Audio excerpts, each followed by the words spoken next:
Welcome to Yawn. Tonight, we're diving into the magical world of Alice in Wonderland.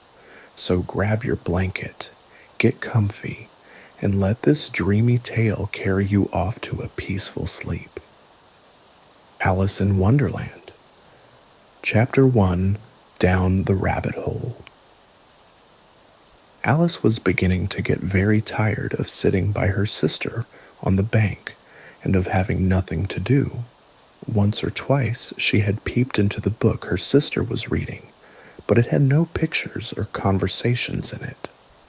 And what is the use of a book, thought Alice, without pictures or conversations? So she was considering in her own mind, as well as she could, for the hot day made her feel very sleepy and stupid, whether the pleasure of making a daisy chain would be worth the trouble of getting up and picking the daisies, when suddenly a white rabbit with pink eyes ran close by her. There was nothing so very remarkable in that, nor did Alice think it so very much out of the way to hear the rabbit say to itself, oh dear, I shall be late." When she thought it over afterwards, it occurred to her that she ought to have wondered at this, but at the time it all seemed quite natural.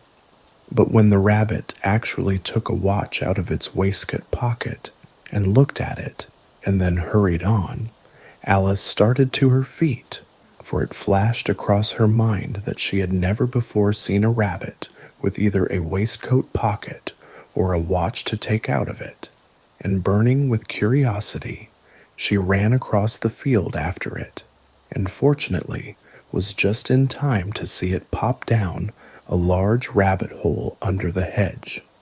In another moment down went Alice after it, never once considering how in the world she was to get out again. The rabbit hole went straight on like a tunnel for some way, and then dipped suddenly down, so suddenly that Alice had not a moment to think about stopping herself before she found herself falling down a very deep well.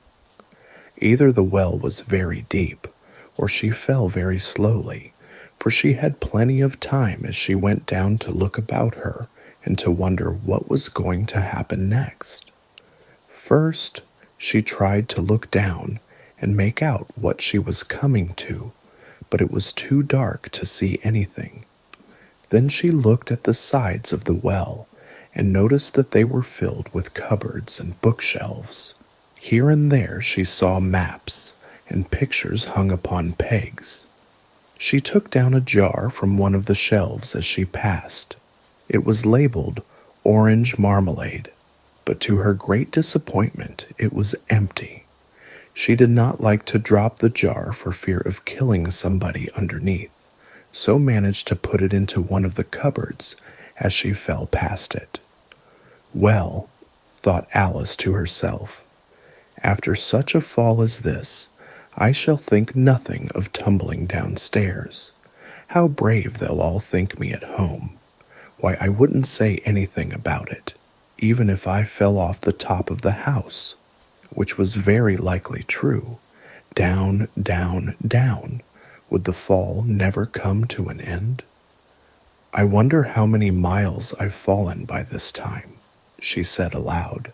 I must be getting somewhere near the center of the earth. Let me see. That would be 4,000 miles down, I think.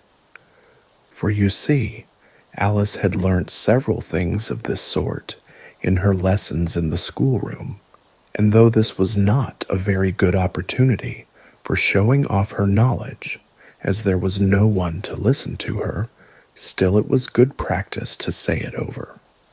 Yes, that's about the right distance, but then I wonder what latitude or longitude I've got to. Alice had no idea what latitude was, or longitude either, but thought they were nice grand words to say. Presently, she began again. I wonder if I shall fall right through the earth. How funny it'll seem to come out among the people that walk with their heads downward. The antipathies, I think. She was rather glad there was no one listening this time, as it didn't sound at all the right word. But I shall have to ask them what the name of the country is, you know.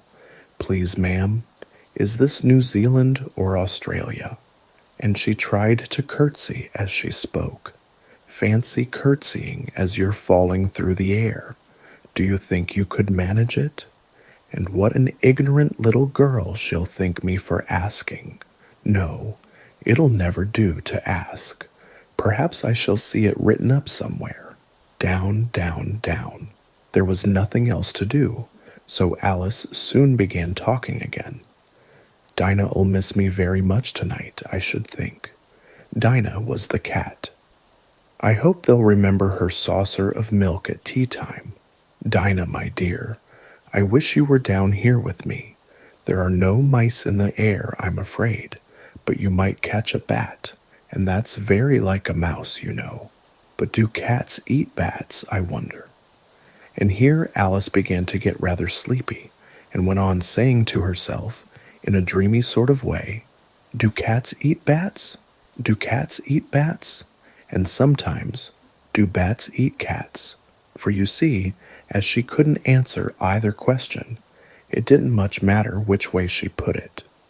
She felt that she was dozing off, and had just begun to dream that she was walking hand in hand with Dinah, and saying to her very earnestly, Now, Dinah, tell me the truth. Did you ever eat a bat? When suddenly, thump, down she came upon a heap of sticks and dry leaves, and the fall was over. Alice was not a bit hurt, and she jumped up onto her feet in a moment. She looked up, but it was all dark overhead. Before her was another long passage, and the white rabbit was still in sight, hurrying down it. There was not a moment to be lost. Away went Alice like the wind, and was just in time to hear it say, as it turned a corner, Oh, my ears and whiskers, how late it's getting. She was close behind it when she turned the corner, but the rabbit was no longer to be seen. She found herself in a long, low hall, which was lit up by a row of lamps hanging from the roof. There were doors all round the hall, but they were all locked, and when Alice had been all the way down one side and up the other, trying every door, she walked sadly down the middle, wondering how she was ever to get out again. Suddenly, she came upon a little three-legged table, all made of solid glass. There was nothing on it except a tiny golden key, and Alice's first thought was that it might belong to one of the doors of the hall. But alas, either the locks were too large, or the key was too small, but at any rate it would not open any of them. However, on the second time round, she came upon a low curtain she had not noticed before, and behind it was a little door about 15 inches high. She tried the little golden key in the lock, and to her great delight it fitted. Alice opened the door and found that it led into a small passage, not much larger than a rat hole. She knelt down and looked along the passage into the loveliest garden you ever saw.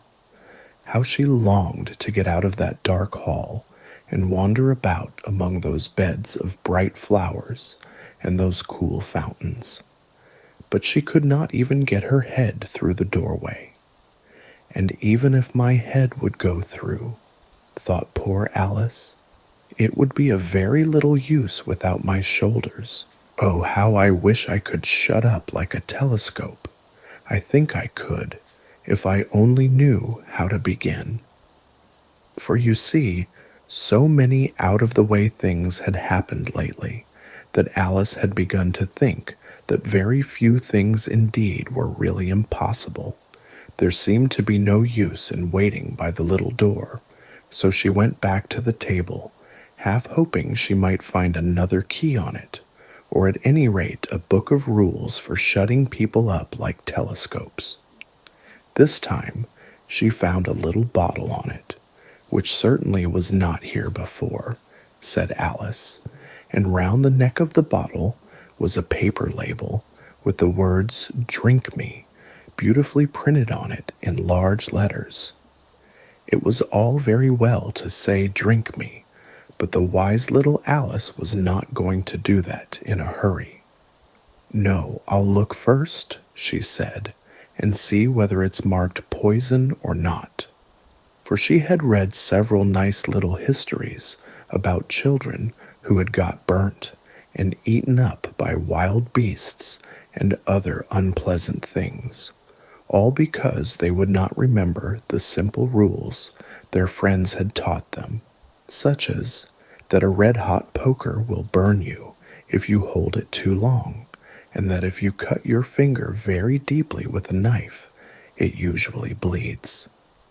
And she had never forgotten that, if you drink much from a bottle marked poison, it is almost certain to disagree with you sooner or later. However, this bottle was not marked poison, so Alice ventured to taste it, and finding it very nice, it had in fact a sort of mixed flavor of cherry tart, custard, pineapple, roast turkey, toffee, and hot buttered toast. She very soon finished it. "What a curious feeling," said Alice. "I must be shutting up like a telescope." And so it was indeed. She was now only 10 inches high, and her face brightened up at the thought that she was now the right size for going through the little door into that lovely garden. First, however, she waited for a few minutes to see if she was going to shrink any further. She felt a little nervous about this. "For it might end, you know," said Alice to herself, "in my going out altogether like a candle. I wonder what I should be like then." And she tried to fancy what the flame of a candle is like after the candle is blown out, for she could not remember ever having seen such a thing. After a while, finding that nothing more happened, she decided on going into the garden at once. But alas for poor Alice! When she got to the door, she found she had forgotten the little golden key, and when she went back to the table for it, she found she could not possibly reach it. She could see it quite plainly through the glass, and she tried her best to climb up one of the legs of the table, but it was too slippery. And when she had tired herself out with trying, the poor little thing sat down and cried. "Come, there's no use in crying like that," said Alice to herself, rather sharply. "I advise you to leave off this minute." She generally gave herself very good advice, though she very seldom followed it, and sometimes she scolded herself so severely as to bring tears into her eyes. And when she remembered trying to box her own ears for having cheated herself in a game of croquet she was playing against herself, for this curious child was very fond of pretending to be two people. "But it's no use now," thought poor Alice, "to pretend to be two people. Why, there's hardly enough of me left to make one respectable person." Soon her eye fell on a little glass box that was lying under the table. She opened it and found in it a very small cake, on which the words "Eat me" were beautifully marked in currants. "Well, I'll eat it," said Alice, "and if it makes me grow larger, I can reach the key, and if it makes me grow smaller, I can creep under the door. So either way, I'll get into the garden, and I don't care which happens." She ate a little bit and said anxiously to herself, "Which way? Which way?"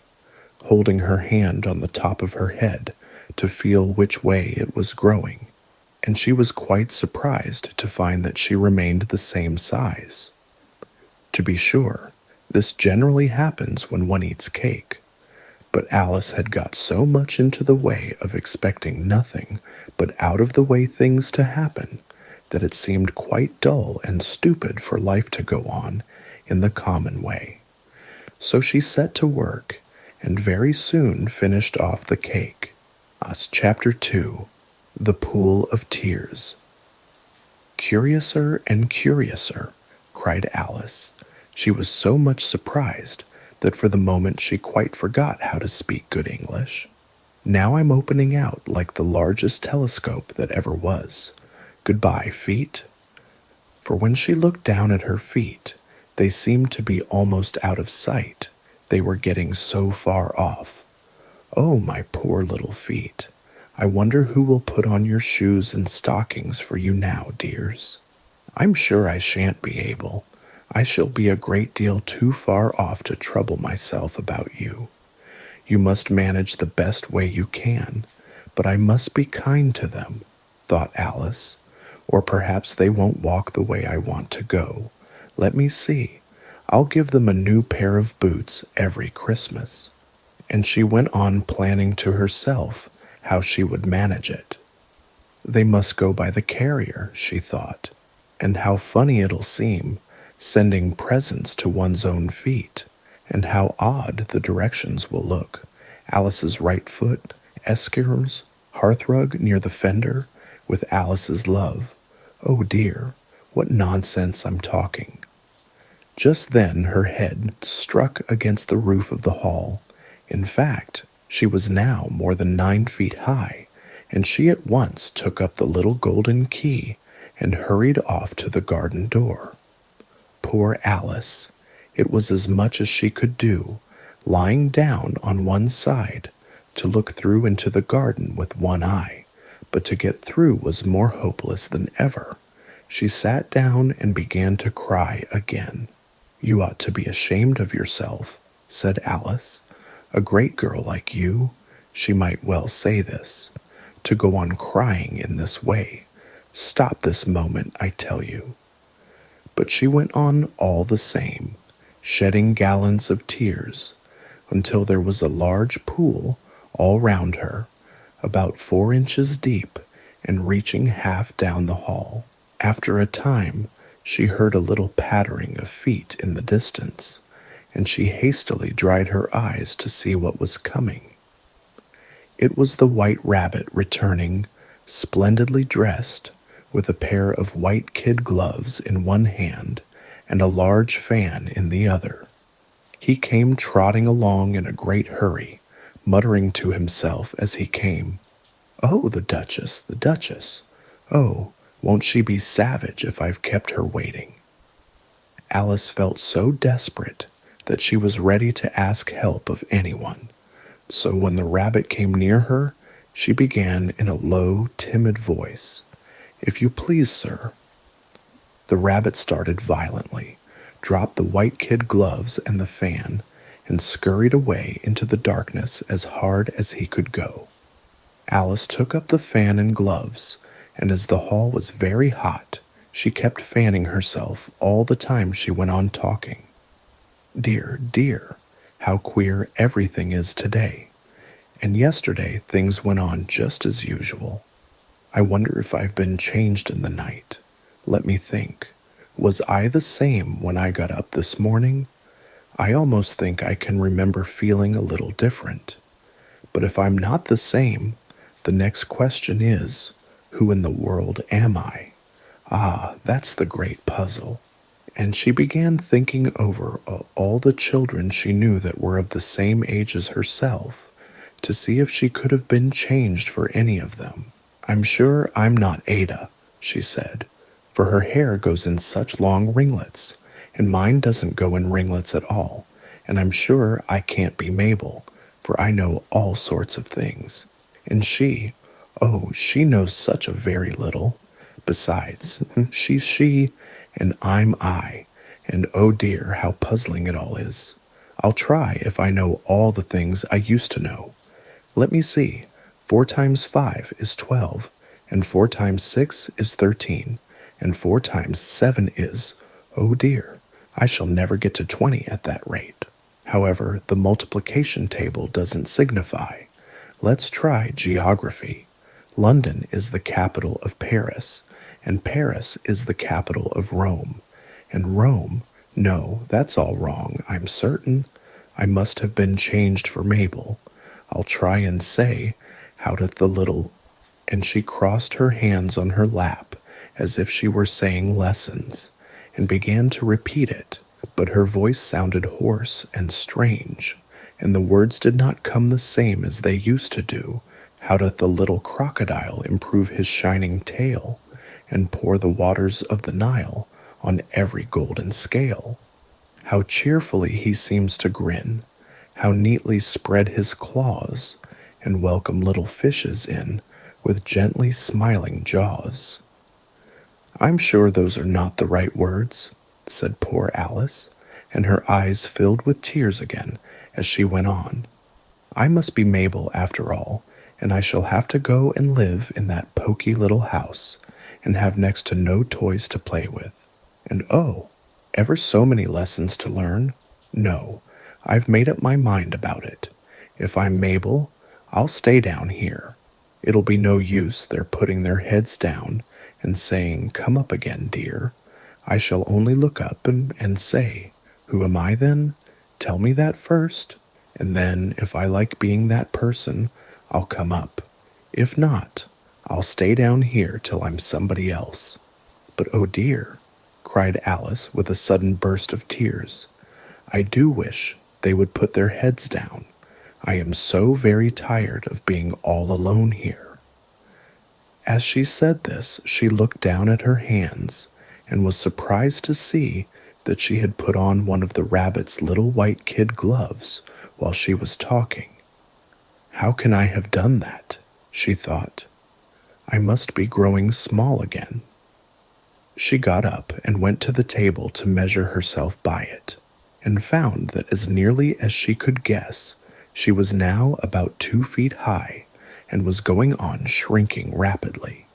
She soon found out that the cause of this was the fan she was holding, and she dropped it hastily, just in time to avoid shrinking away altogether.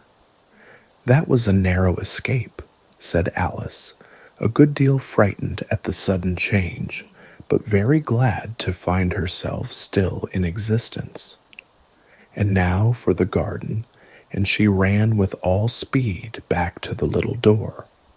But alas, the little door was shut again, and the little golden key was lying on the glass table as before.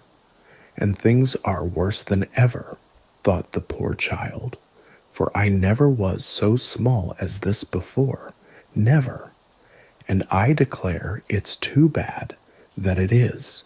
As she said these words, her foot slipped, and in another moment, splash, she was up to her chin in salt water. Her first idea was that she had somehow fallen into the sea, and in that case I can go back by railway, she said to herself. Alice had been to the seaside once in her life, and had come to the general conclusion that wherever you go to on the English coast, you find a number of bathing machines in the sea, some children digging in the sand with wooden spades, then a row of lodging houses, and behind them a railway station. However, she soon made out that she was in the pool of tears, which she had wept when she was 9 feet high. I wish I hadn't cried so much, said Alice as she swam about, trying to find her way out.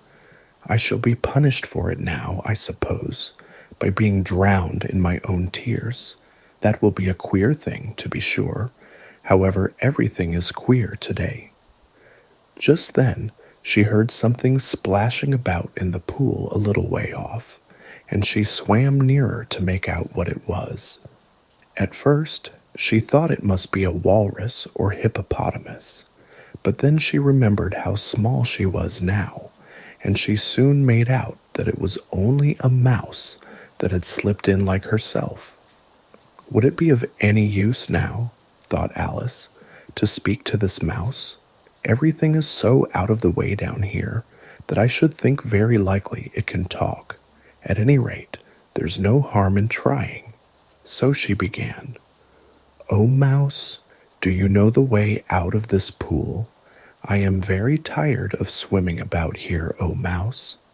Alice thought that this must be the right way of speaking to a mouse, She had never done such a thing before, but she remembered having seen in her brother's Latin grammar, a mouse, of a mouse, to a mouse, oh mouse.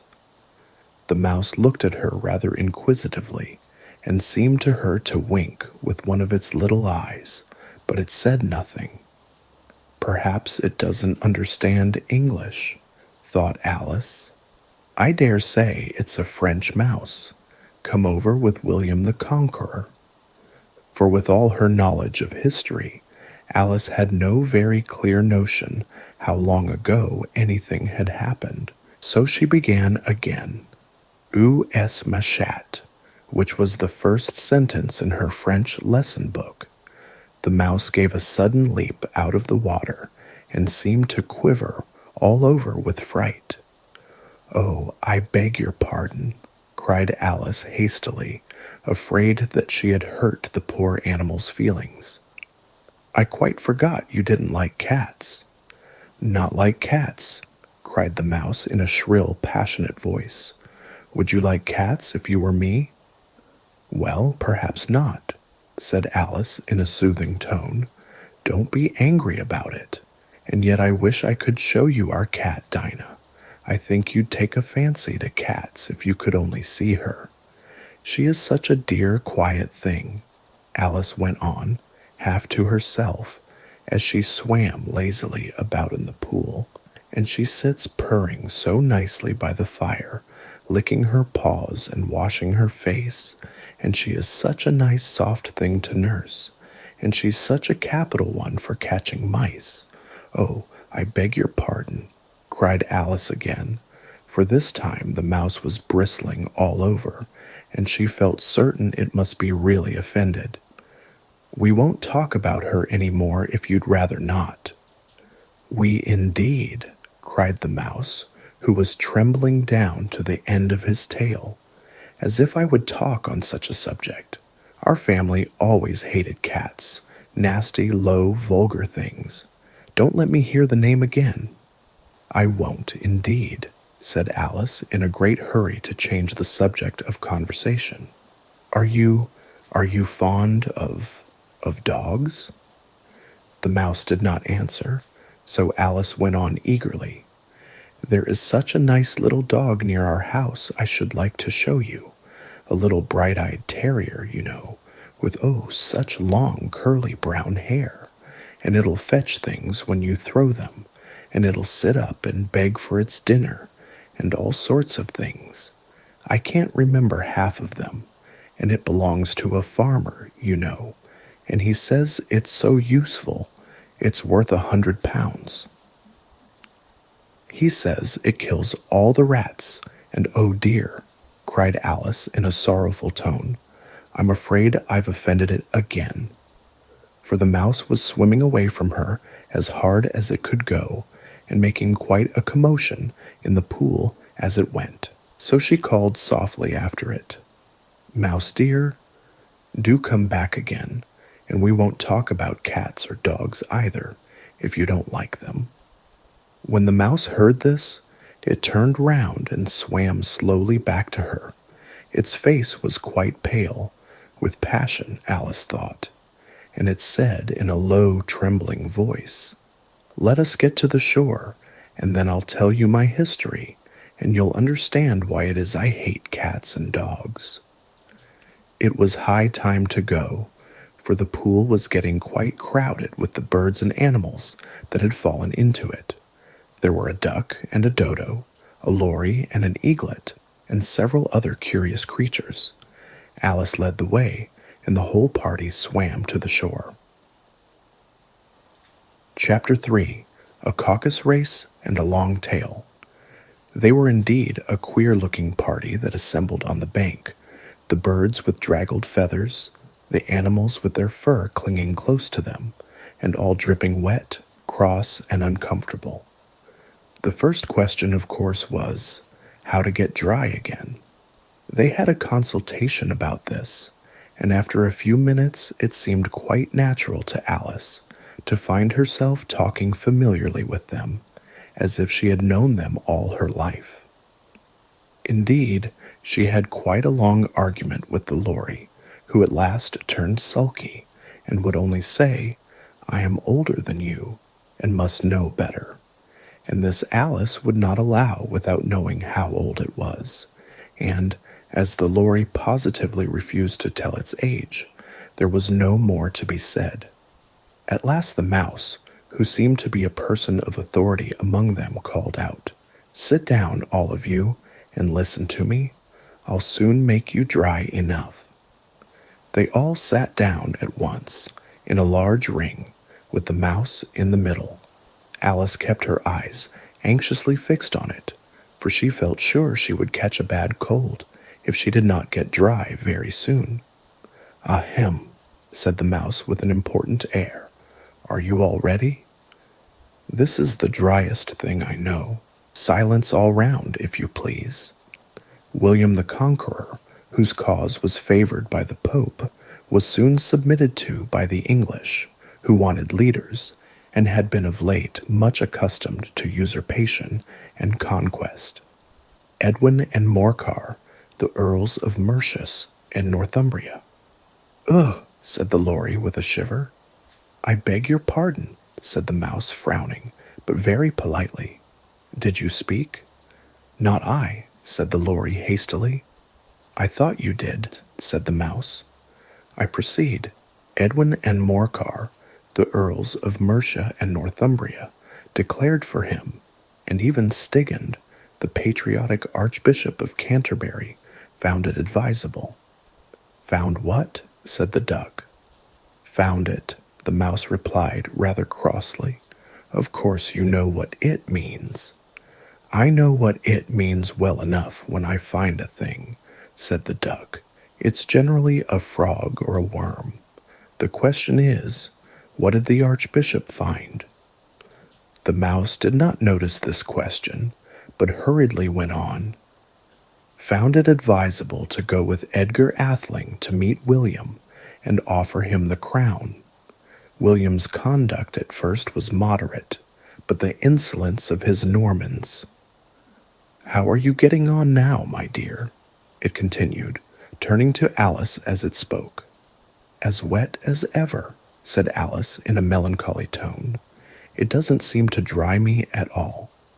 "In that case," said the Dodo solemnly, rising to its feet, "I move that the meeting adjourn for the immediate adoption of more energetic remedies."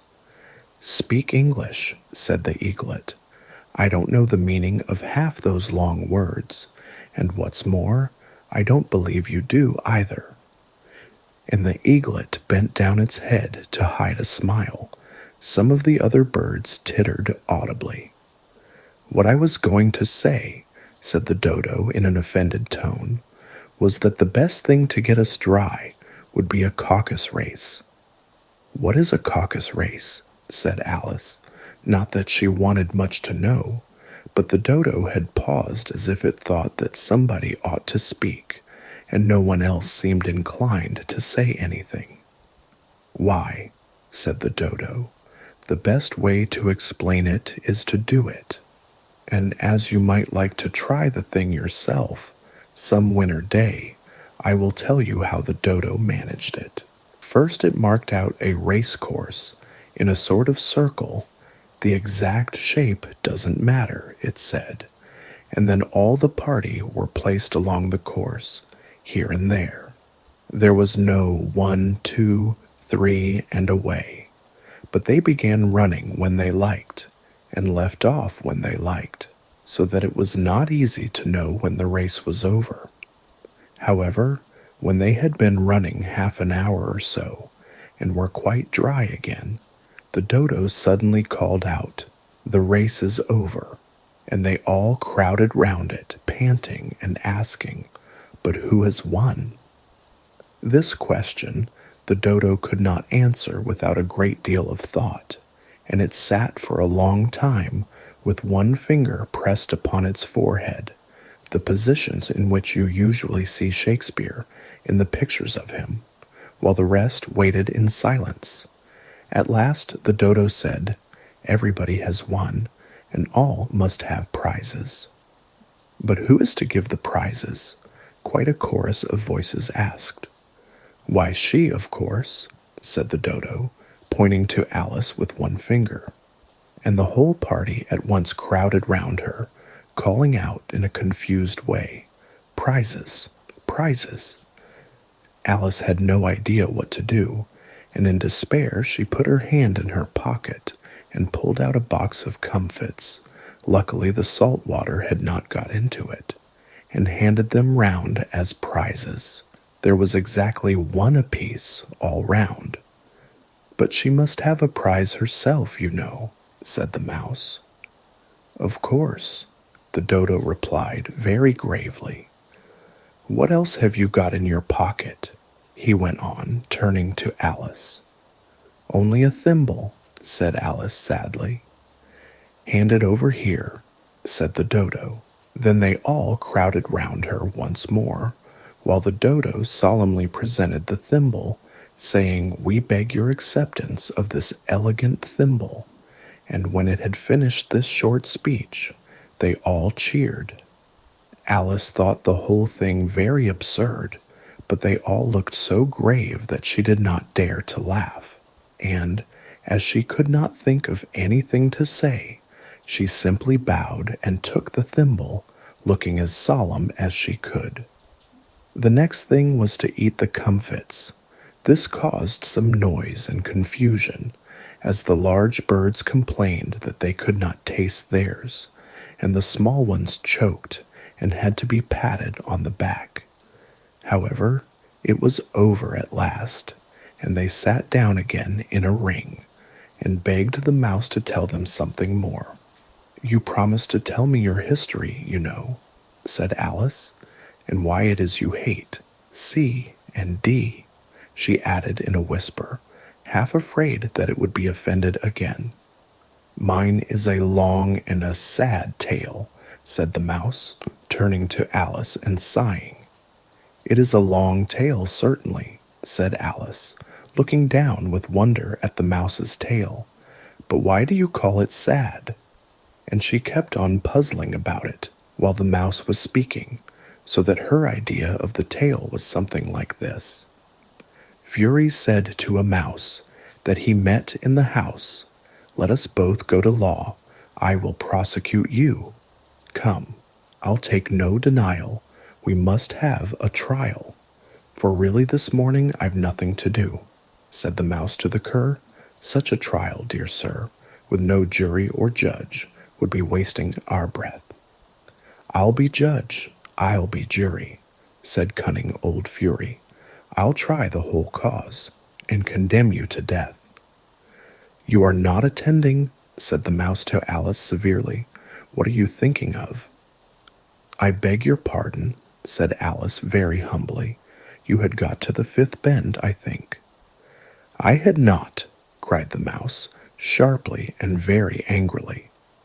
"A knot," said Alice, always ready to make herself useful, and looking anxiously about her.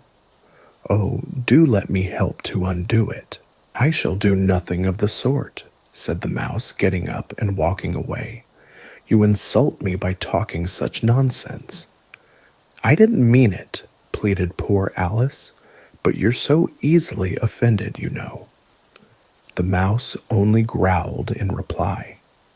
"Please come back and finish your story," Alice called after it, and the others all joined in chorus. "Yes, please do."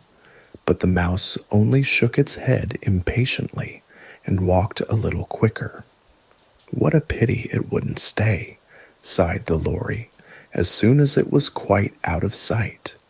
And an old crab took the opportunity of saying to her daughter, "Ah, my dear, let this be a lesson to you never to lose your temper."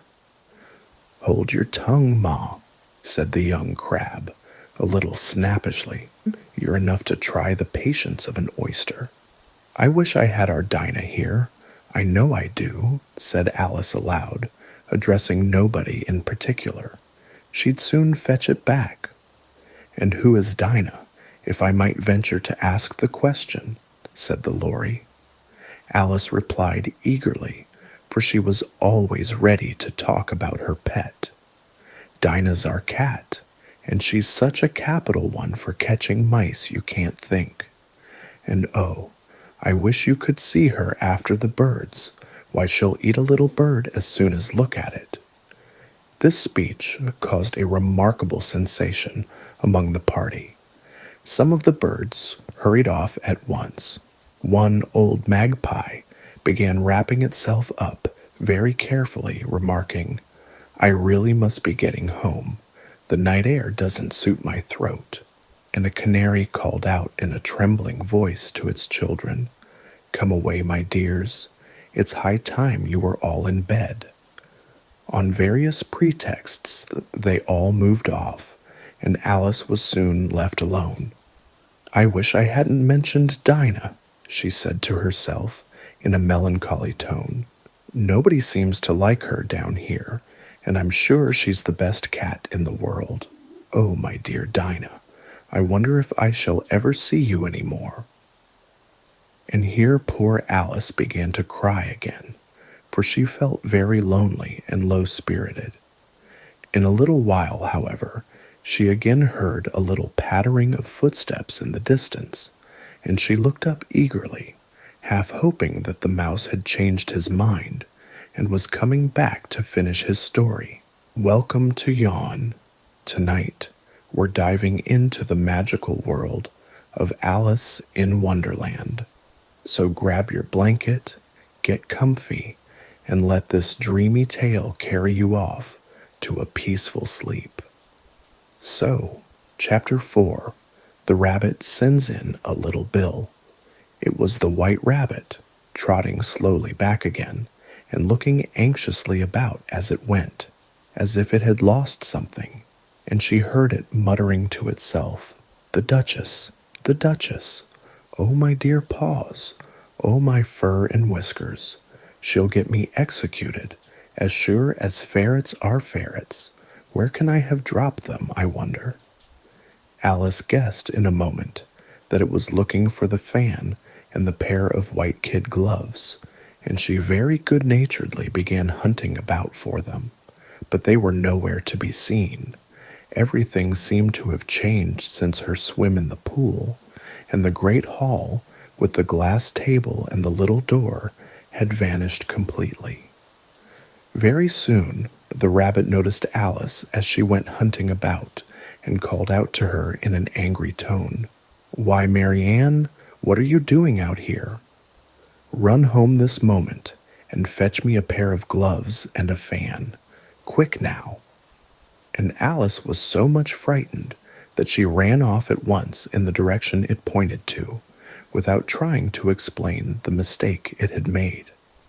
"He took me for his housemaid," she said to herself as she ran. "How surprised he'll be when he finds out who I am. But I'd better take him his fan and gloves, that is, if I can find them." As she said this, she came upon a neat little house, on the door of which was a bright brass plate with the name W. Rabbit engraved upon it. She went in without knocking and hurried upstairs, in great fear lest she should meet the real Mary Ann and be turned out of the house before she had found the fan and gloves. "How queer it seems," Alice said to herself, "to be going messages for a rabbit. I suppose Dinah will be sending me on messages next." And she began fancying the sort of thing that would happen. "Miss Alice, come here directly and get ready for your walk." "Coming in a minute, nurse, but I've got to see that the mouse doesn't get out."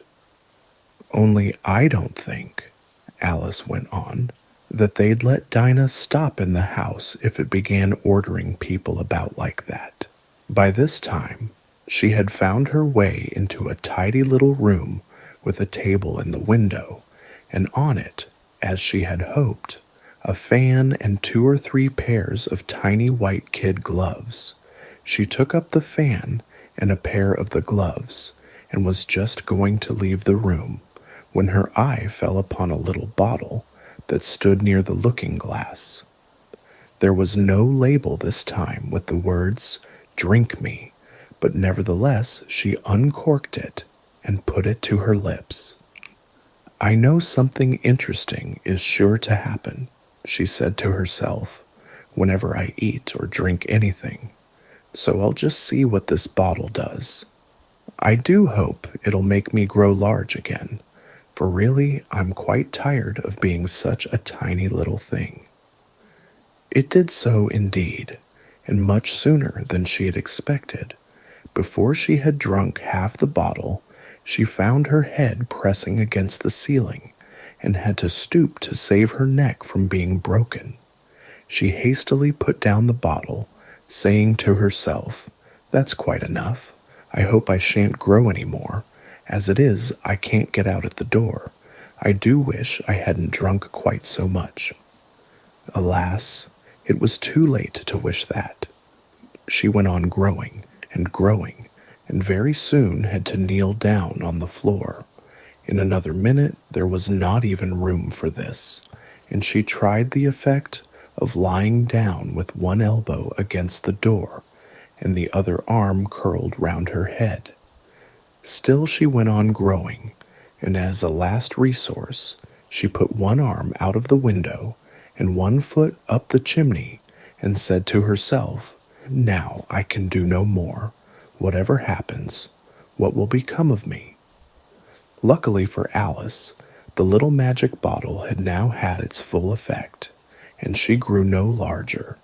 Still it was very uncomfortable, and, as there seemed to be no sort of chance of her ever getting out of the room again, no wonder she felt unhappy. It was much pleasanter at home, thought poor Alice, when one wasn't always growing larger and smaller and being ordered about by mice and rabbits. "I almost wish I hadn't gone down that rabbit hole, and yet, it's rather curious, you know, this sort of life. I do wonder what can have happened to me.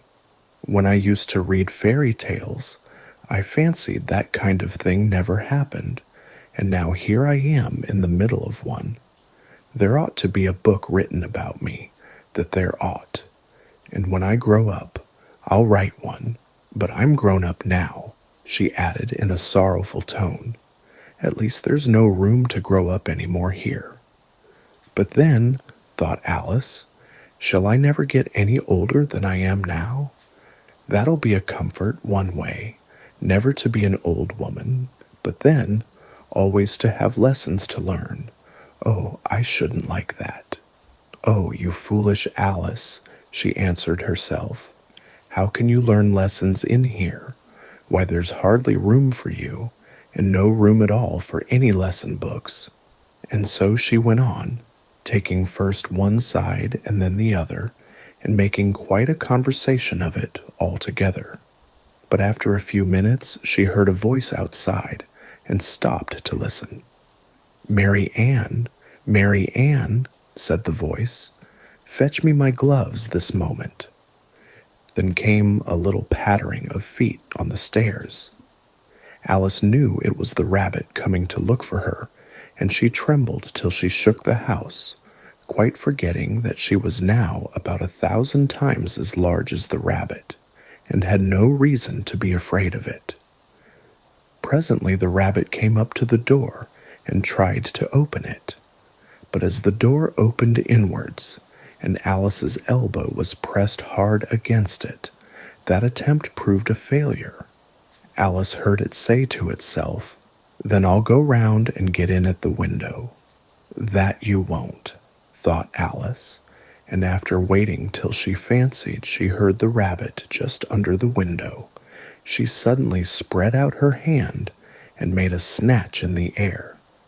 She did not get hold of anything, but she heard a little shriek and a fall and a crash of broken glass, from which she concluded that it was just possible it had fallen into a cucumber frame, or something of the sort. Next came an angry voice, the rabbit's, "Pat, Pat, where are you?" And then a voice she had never heard before, "Sure then I'm here, digging for apples, your honor." "Digging for apples, indeed," said the rabbit angrily. Here, come and help me out of this. Sounds of more broken glass. Now tell me, Pat, what's that in the window? Sure, it's an arm, Your Honor. He pronounced it arum. An arm, you goose. Whoever saw one that size? Why, it fills the whole window. Sure, it does, Your Honor, but it's an arm for all that. Well, it's got no business there, at any rate. Go and take it away. There was a long silence after this, and Alice could only hear whispers now and then, such as, Sure, I don't like it, Your Honor, at all, at all. Do as I tell you, you coward. And at last she spread out her hand again and made another snatch in the air. This time there were 2 little shrieks and more sounds of broken glass. What a number of cucumber frames there must be, thought Alice. I wonder what they'll do next. As for pulling me out of the window, I only wish they could. I'm sure I don't want to stay in here any longer. She waited for some time without hearing anything more. At last came a rumbling of little cartwheels and the sound of a good many voices all talking together. She made out the words, Where's the other ladder? Why, I hadn't to bring but one. Bill's got the other. Bill, fetch it here, lad. Here, put 'em up at this corner. No, tie 'em together first. They don't reach half high enough yet. Oh, they'll do well enough. Don't be particular. Here, Bill, catch hold of this rope. Will the roof bear? Mind that loose slate. Oh, it's coming down. Heads below. A loud crash. Now who did that? It was Bill, I fancy. Who's to go down the chimney? Nay, I shan't. You do it. That I won't, then. Bill's to go down. Here, Bill. The master says you're to go down the chimney. Oh, so Bill's got to come down the chimney, has he? Said Alice to herself. Shy? They seem to put everything upon Bill. I wouldn't be in Bill's place for a good deal. This fireplace is narrow, to be sure, but I think I can kick a little. She drew her foot as far down the chimney as she could, and waited till she heard a little animal, she couldn't guess of what sort it was, scratching and scrambling about in the chimney close above her. Then saying to herself, This is Bill, she gave one sharp kick, and waited to see what would happen next. The first thing she heard was a general chorus of, There goes Bill, then the rabbit's voice along, Catch him, you by the hedge. Then silence, and then another confusion of voices. Hold up his head, brandy now, don't choke him. How was it, old fellow? What happened to you? Tell us all about it. Last came a little feeble, squeaking voice. That's Bill, thought Alice. Well, I hardly know. No more, thank ye. I'm better now, but I'm a deal too flustered to tell you. All I know is, something comes at me like a jack-in-the-box, and up I goes like a skyrocket. So you did, old fellow, said the others. We must burn the house down, said the rabbit's voice, and Alice called out as loud as she could, If you do, I'll set Dinah at you. There was a dead silence instantly, and Alice thought to herself, I wonder what they will do next. If they had any sense, they'd take the roof off. After a minute or two, they began moving about again, and Alice heard the rabbit say, A barrowful will do to begin with. A barrowful of what? Thought Alice, but she had not long to doubt, for the next moment a shower of little pebbles came rattling in at the window, and some of them hit her in the face. I'll put a stop to this, she said to herself, and shouted out, You'd better not do that again, which produced another dead silence. Alice noticed with some surprise that the pebbles were all turning into little cakes as they lay on the floor, and a bright idea came into her head. If I eat one of these cakes, she thought, It's sure to make some change in my size, and as it can't possibly make me larger, it must make me smaller, I suppose." So she swallowed one of the cakes, and was delighted to find that she began shrinking directly. As soon as she was small enough to get through the door, she ran out of the house and found quite a crowd of little animals and birds waiting outside. The poor little lizard, Bill, was in the middle, being held up by 2 guinea pigs who were giving it something out of a bottle. They all made a rush at Alice the moment she appeared, but she ran off as hard as she could and soon found herself safe in a thick wood. "The first thing I've got to do," said Alice to herself as she wandered about in the wood, "is to grow to my right size again, and the second thing is to find my way into that lovely garden. I think that will be the best plan." It sounded an excellent plan, no doubt, and very neatly and simply arranged. The only difficulty was that she had not the smallest idea how to set about it. And while she was peering about anxiously among the trees, a little sharp bark just over her head made her look up in a great hurry. An enormous puppy was looking down at her with large round eyes and feebly stretching out one paw, trying to touch her. "Poor little thing," said Alice in a coaxing tone, and she tried hard to whistle to it. But she was terribly frightened all the time at the thought that it might be hungry, in which case it would be very likely to eat her up in spite of all her coaxing. Hardly knowing what she did, she picked up a little bit of stick and held it out to the puppy, whereupon the puppy jumped into the air off all its feet at once, with a yelp of delight, and rushed at the stick and made believe to worry it. Then Alice dodged behind a great thistle to keep herself from being run over, and the moment she appeared on the other side, the puppy made another rush at the stick and tumbled head over heels in its hurry to get hold of it. Then Alice, thinking it was very like having a game of play with a cart horse, and expecting every moment to be trampled under its feet, ran round the thistle again. Then the puppy began a series of short charges at the stick, running a very little way forwards each time, and a long way back, and barking hoarsely all the while, till at last it sat down a good way off, panting, with its tongue hanging out of its mouth, and its great eyes half shut. This seemed to Alice a good opportunity for making her escape, so she set off at once, and ran till she was quite tired and out of breath, and till the puppy's bark sounded quite faint in the distance. "And yet, what a dear little puppy it was," said Alice as she leant against a buttercup to rest herself and fanned herself with one of the leaves. "I should have liked teaching it tricks very much if I'd only been the right size to do it. Oh dear, I'd nearly forgotten that I've got to grow up again. Let me see. How is it to be managed? I suppose I ought to eat or drink something or other. But the great question is, what?"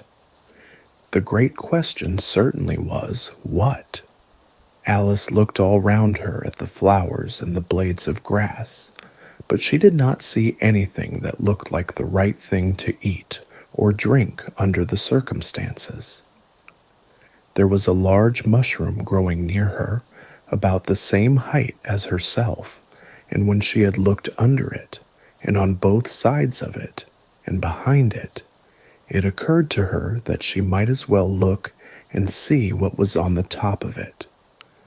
She stretched herself up on tiptoe and peeped over the edge of the mushroom, and her eyes immediately met those of a large caterpillar that was sitting on the top with its arms folded, quietly smoking a long hookah, and taking not the smallest notice of her or of anything else. Chapter 5. Advice from a caterpillar. The caterpillar and Alice looked at each other for some time in silence. At last the caterpillar took the hookah out of its mouth and addressed her in a languid, sleepy voice. "Who are you?" said the caterpillar. This was not an encouraging opening for a conversation. Alice replied rather shyly, I hardly know, sir, just at present. At least I know who I was when I got up this morning, but I think I must have been changed several times since then." "What do you mean by that?" said the caterpillar sternly. "Explain yourself." "I can't explain myself, I'm afraid, sir," said Alice, "because I'm not myself, you see." "I don't see," said the caterpillar. "I'm afraid I can't put it more clearly," Alice replied very politely, "for I can't understand it myself to begin with, and being so many different sizes in a day is very confusing." "It isn't," said the caterpillar. "Well, perhaps you haven't found it so yet," said Alice, "but when you have to turn into a chrysalis, you will some day, you know, and then after that into a butterfly, I should think you'll feel it a little queer, won't you?" "Not a bit," said the caterpillar. "Well, perhaps your feelings may be different," said Alice. "All I know is, it would feel very queer to me." "You," said the caterpillar contemptuously. "Who are you?" Which brought them back again to the beginning of the conversation.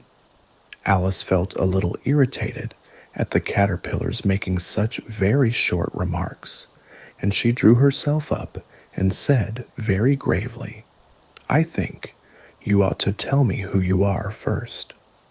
"Why?" said the caterpillar. Here was another puzzling question, and as Alice could not think of any good reason, and as the caterpillar seemed to be in a very unpleasant state of mind, she turned away. "Come back," the caterpillar called after her. "I've something important to say." This sounded promising, certainly. Alice turned and came back again. "Keep your temper," said the caterpillar. "Is that all?" said Alice, swallowing down her anger as well as she could. "No," said the caterpillar. Alice thought she might as well wait, as she had nothing else to do, and perhaps after all it might tell her something worth hearing. For some minutes it puffed away without speaking, but at last it unfolded its arms, took the hookah out of its mouth again, and said, "So you think you're changed, do you?" "I'm afraid I am, sir," said Alice. "I can't remember things as I used, and I don't keep the same size for 10 minutes together." "Can't remember what things?" said the caterpillar. "Well, I've tried to say, how doth the little busy bee, but it all came different," Alice replied in a very melancholy voice. "Repeat, you are old, Father William," said the caterpillar. Alice folded her hands and began. "You are old, Father William," the young man said, "and your hair has become very white, and yet you incessantly stand on your head. Do you think at your age it is right?" "In my youth," Father William replied to his son, "I feared it might injure the brain, but now that I'm perfectly sure I have none, why I do it again and again." "You are old," said the youth, "as I mentioned before, and have grown most uncommonly fat. Yet you turned a back somersault in at the door. Pray, what is the reason of that?" "In my youth," said the sage, as he shook his gray locks, "I kept all my limbs very supple by the use of this ointment, 1 shilling the box. Allow me to sell you a couple?" "You are old," said the youth, "and your jaws are too weak for anything tougher than suet. Yet you finished the goose, with the bones and the beak. Pray, how did you manage to do it?" "In my youth," said his father, "I took to the law, and argued each case with my wife, and the muscular strength which it gave to my jaw has lasted the rest of my life." "You are old," said the youth. "One would hardly suppose that your eye was as steady as ever. Yet you balanced an eel on the end of your nose. What made you so awfully clever?" "I have answered 3 questions, and that is enough," said his father. "Don't give yourself airs. Do you think I can listen all day to such stuff? Be off, or I'll kick you downstairs." "That is not said right," said the caterpillar. "Not quite right, I'm afraid," said Alice timidly. "Some of the words have got altered." "It is wrong from beginning to end," said the caterpillar decidedly, and there was silence for some minutes. The caterpillar was the first to speak. "What size do you want to be?" it asked. "Oh, I'm not particular as to size," Alice hastily replied. "Only one doesn't like changing so often, you know." "I don't know," said the caterpillar. Alice said nothing. She had never been so much contradicted in her life before, and she felt that she was losing her temper. "Are you content now?" said the caterpillar. "Well, I should like to be a little larger, sir, if you wouldn't mind," said Alice. 3 inches is such a wretched height to be." "It is a very good height indeed," said the caterpillar angrily, rearing itself upright as it spoke. It was exactly 3 inches high. "But I'm not used to it," pleaded poor Alice in a piteous tone, and she thought of herself. "I wish the creatures wouldn't be so easily offended." "You'll get used to it in time," said the caterpillar, and it put the hookah into its mouth and began smoking again. This time, Alice waited patiently until it chose to speak again. In a minute or two, the caterpillar took the hookah out of its mouth and yawned once or twice and shook itself. Then it got down off the mushroom and crawled away in the grass, merely remarking as it went, "One side will make you grow taller, and the other side will make you grow shorter." "One side of what?" "The other side of what?" thought Alice to herself. "Of the mushroom," said the caterpillar, just as if she had asked it aloud, and in another moment it was out of sight. Alice remained looking thoughtfully at the mushroom for a minute, trying to make out which were the 2 sides of it, and as it was perfectly round, she found this a very difficult question. However, at last she stretched her arms round it as far as they would go, and broke off a bit of the edge with each hand. "And now, which is which?" she said to herself, and nibbled a little of the right-hand bit to try the effect. The next moment she felt a violent blow underneath her chin. It had struck her foot. She was a good deal frightened by this very sudden change, but she felt that there was no time to be lost, as she was shrinking rapidly, so she set to work at once to eat some of the other bit. Her chin was pressed so closely against her foot that there was hardly room to open her mouth, but she did it at last, and managed to swallow a morsel of the left-hand bit. "Come, my head's free at last," said Alice in a tone of delight, which changed into alarm in another moment, when she found that her shoulders were nowhere to be found. All she could see, when she looked down, was an immense length of neck, which seemed to rise like a stalk out of a sea of green leaves that lay far below her. "What can all that green stuff be?" said Alice. "And where have my shoulders got to? And oh, my poor hands! How is it I can't see you?" She was moving them about as she spoke, but no result seemed to follow, except a little shaking among the distant green leaves. As there seemed to be no chance of getting her hands up to her head, she tried to get her head down to them, and was delighted to find that her neck would bend about easily in any direction, like a serpent. She had just succeeded in curving it down into a graceful zigzag and was going to dive in among the leaves, which she found to be nothing but the tops of the trees under which she had been wandering, when a sharp hiss made her draw back in a hurry. A large pigeon had flown into her face and was beating her violently with its wings. "Serpent!" screamed the pigeon. "I'm not a serpent," said Alice indignantly. "Let me alone." "Serpent, I say again," repeated the pigeon, but in a more subdued tone, and added with a kind of sob, "I've tried every way, and nothing seems to suit them." "I haven't the least idea what you're talking about," said Alice. "I've tried the roots of trees, and I've tried banks, and I've tried hedges," the pigeon went on, without attending to her. "But those serpents, there's no pleasing them." Alice was more and more puzzled, but she thought there was no use in saying anything more till the pigeon had finished.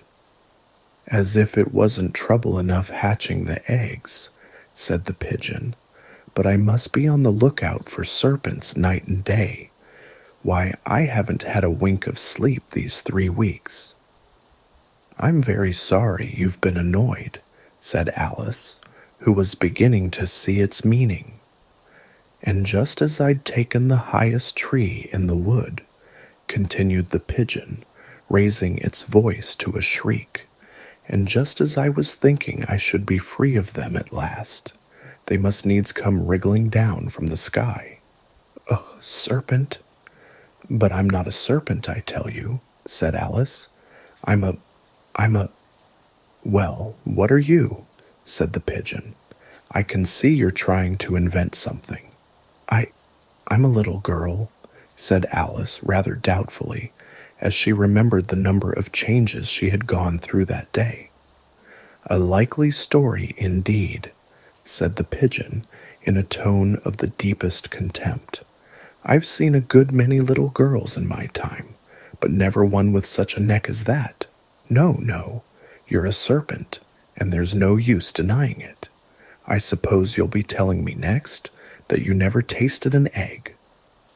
"I have tasted eggs, certainly," said Alice, who was a very truthful child. "But little girls eat eggs quite as much as serpents do, you know." "I don't believe it," said the pigeon. "But if they do, why then they're a kind of serpent, that's all I can say." This was such a new idea to Alice that she was quite silent for a minute or two, which gave the pigeon the opportunity of adding, "You're looking for eggs. I know that well enough. And what does it matter to me whether you're a little girl or a serpent?" "It matters a good deal to me," said Alice hastily, "but I'm not looking for eggs, as it happens, and if I was, I shouldn't want yours. I don't like them raw." "Well, be off then," said the pigeon in a sulky tone, as it settled down again into its nest.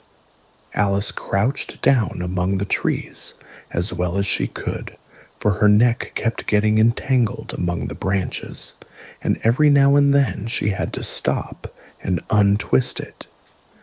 After a while she remembered that she still held the pieces of mushroom in her hands, and she set to work very carefully, nibbling first at one and then at the other, and growing sometimes taller and sometimes shorter, until she had succeeded in bringing herself down to her usual height.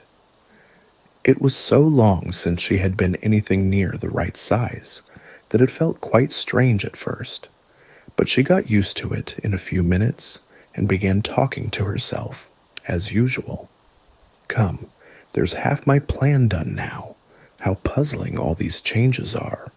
I'm never sure what I'm going to be, from one minute to another. However, I've got back to my right size. The next thing is to get into that beautiful garden. How is that to be done, I wonder?" As she said this, she came suddenly upon an open place, with a little house in it about 4 feet high. "Whoever lives there," thought Alice, "it'll never do to come upon them this size. Why, I should frighten them out of their wits."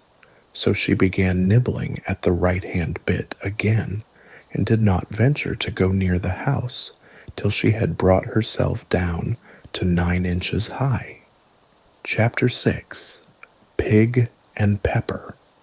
For a minute or two she stood looking at the house and wondering what to do next, when suddenly a footman in livery came running out of the wood. She considered him to be a footman because he was in livery. Otherwise, judging by his face only, she would have called him a fish, and rapped loudly at the door with his knuckles. It was opened by another footman in livery, with a round face and large eyes like a frog, and both footmen, Alice noticed, had powdered hair that curled all over their heads. She felt very curious to know what it was all about, and crept a little way out of the wood to listen.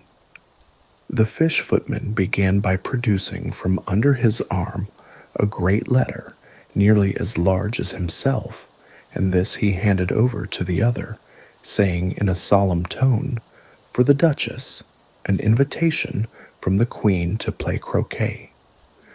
The frog footman repeated, in the same solemn tone, only changing the order of the words a little, "From the Queen, an invitation for the Duchess to play croquet."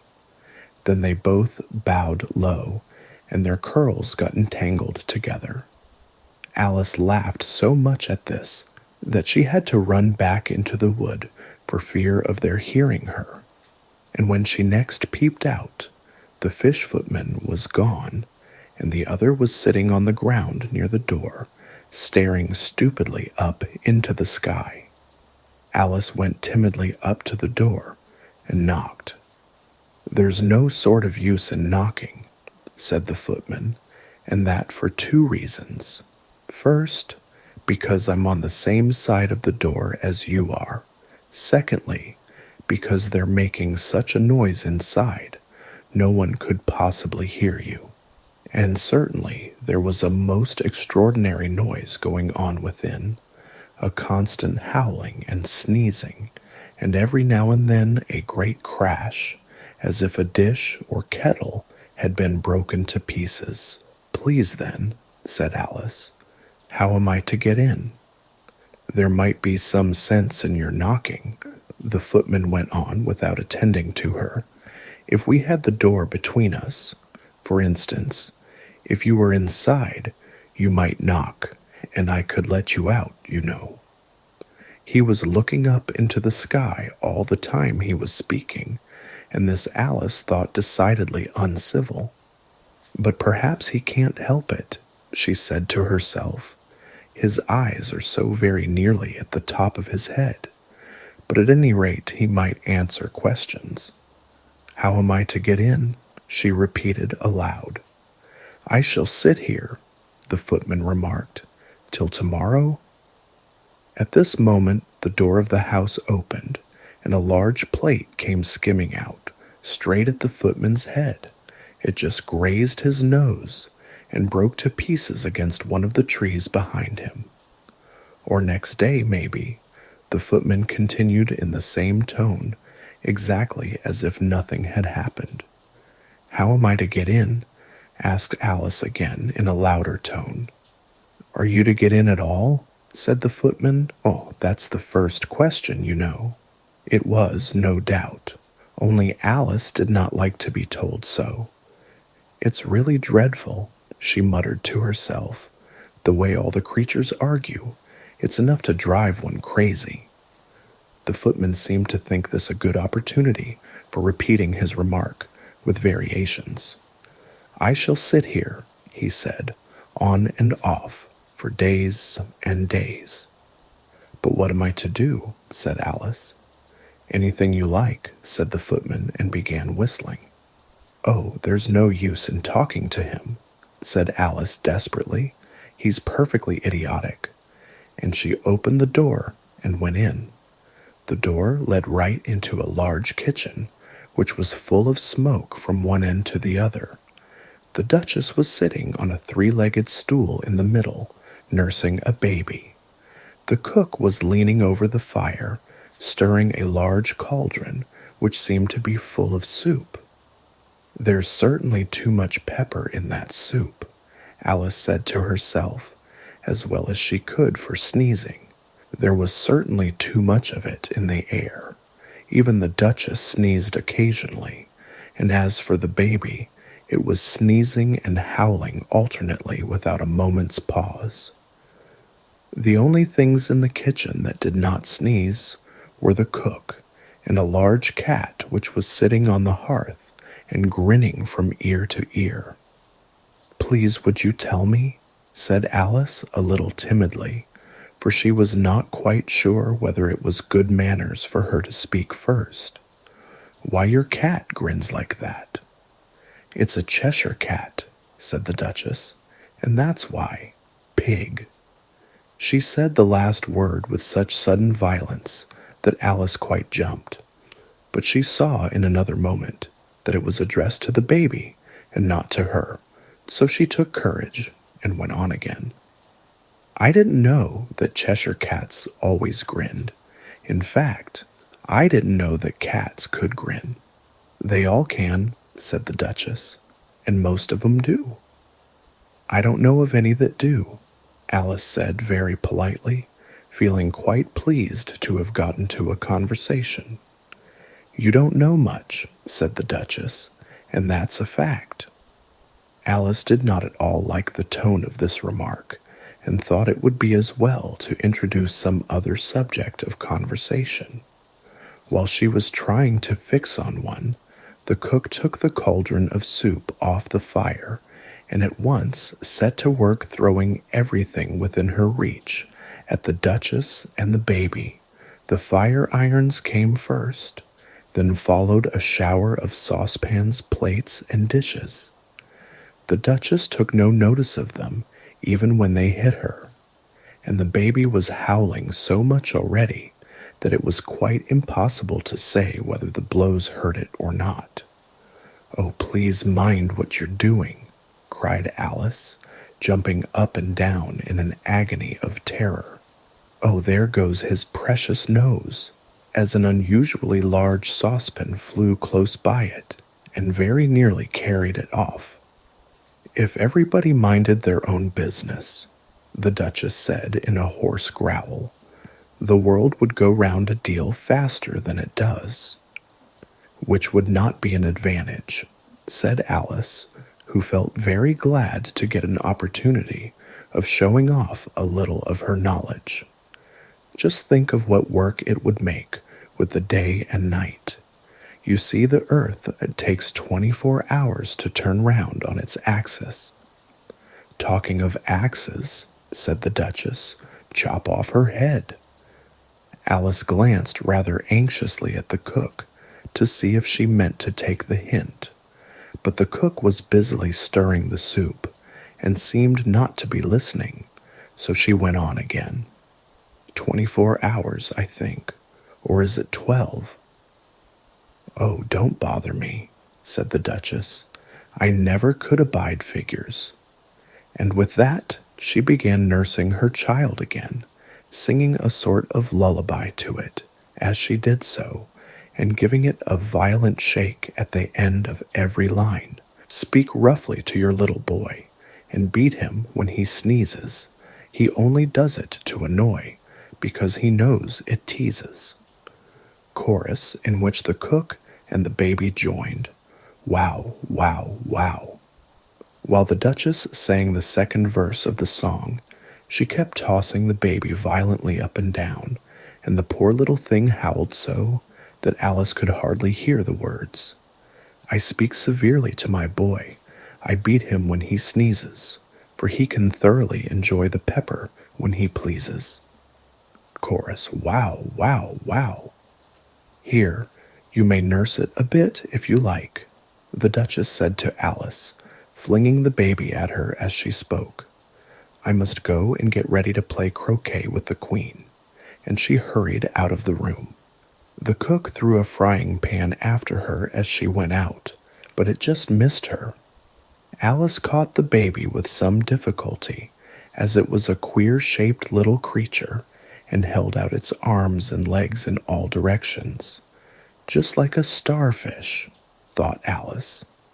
The poor little thing was snorting like a steam engine when she caught it, and kept doubling itself up and straightening itself out again, so that altogether, for the first minute or two, it was as much as she could do to hold it. As soon as she had made out the proper way of nursing it, which was to twist it up into a sort of knot, and then keep tight hold of its right ear and left foot, so as to prevent its undoing itself, she carried it out into the open air. If I don't take this child away with me, thought Alice, they're sure to kill it in a day or two. Wouldn't it be murder to leave it behind? She said the last words out loud, and the little thing grunted in reply. It had left off sneezing by this time. Don't grunt, said Alice. That's not at all a proper way of expressing yourself.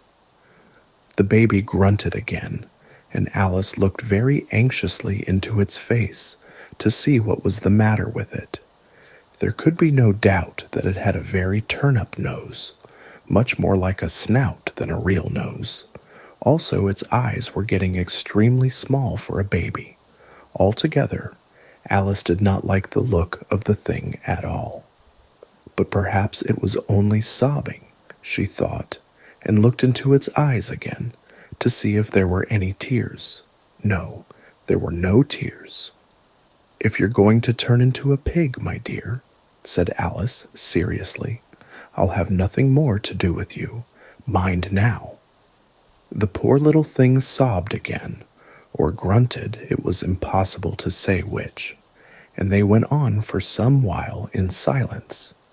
Alice was just beginning to think to herself, now what am I to do with this creature when I get it home, when it grunted again, so violently that she looked down into its face in some alarm.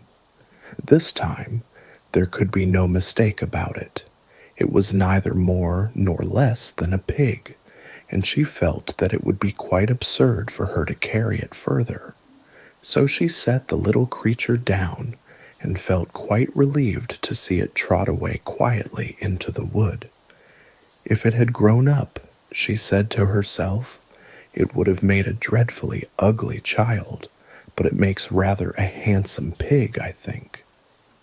And she began thinking over other children she knew, who might do very well as pigs, and was just saying to herself, if one only knew the right way to change them, when she was a little startled by seeing the Cheshire Cat sitting on a bough of a tree a few yards off. The cat only grinned when it saw Alice. It looked good-natured, she thought. Still, it had very long claws and a great many teeth, so she felt that it ought to be treated with respect. Cheshire Puss, she began rather timidly, as she did not at all know whether it would like the name. However, it only grinned a little wider. Come, it's pleased so far, thought Alice, and she went on. Would you tell me, please, which way I ought to go from here? That depends a good deal on where you want to get to, said the cat. I don't much care where, said Alice. Then it doesn't matter which way you go, said the cat. So long as I get somewhere, Alice added as an explanation. Oh, you're sure to do that, said the cat, if you only walk long enough. Alice felt that this could not be denied, so she tried another question. What sort of people live about here? In that direction, the cat said, waving its right paw round, lives a hatter, and in that direction, waving the other paw, lives a March hare. Visit either you like. They're both mad. But I don't want to go among mad people, Alice remarked. Oh, you can't help that, said the cat. We're all mad here. I'm mad. You're mad. How do you know I'm mad? Said Alice. You must be, said the cat, or you wouldn't have come here. Alice didn't think that proved it at all. However, she went on, "And how do you know that you're mad?" "To begin with," said the cat, "a dog's not mad. You grant that?" "I suppose so," said Alice.